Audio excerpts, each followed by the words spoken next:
Besimtarë të shumtë ortodoks kanë festuar 6 janarin, ditën e ujit të bekuar. Riti i kësaj feste është kryer nga Kisha Ortodokse e Shënkollit në Elbasan. I pranishëm në këtë festë ishte dhe episkop Andoni nga qyteti i Krujës. Mesha e rastit është mbajtur nga episkop Andoni në Kishë dhe më pas ka vijuar në një kompleks me pishina ku bë hedhja e kryqit në ujë. 3 djemë të rinj spiduan temperaturat e ulta të ujit duke u hedhur në pishinë për të kapur kryqin. Por fatlumi ishte 17 vjeçari Klajdi Karaj. Ky i fundit pas daljes nga uji ka shprehur urimet e tij për të gjithë besimtarët ortodoks.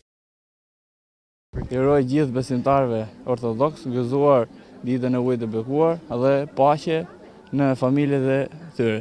Ndërkaq episkop Andoni ka përcjell mesazhe paqeje dhe harmonie për të gjithë besimtarët ortodoks.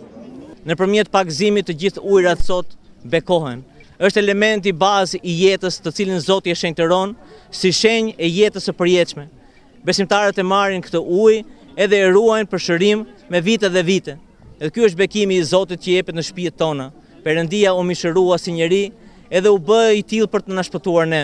Prandaj dhe dita e sotme ka një gëzim, ka dhe një hare, por gjithashtu edhe një premtim të madh, që Zoti të gjithë krijesën do ta prishjen, do ta mundi vdekjen, do t'i japi asaj jetën e përjetshme. Ju urojmë të gjithë besimtarëve ortodoks dhe gjithë ata që festojnë sot gëzuar për shumë vjet dhe mbarësi.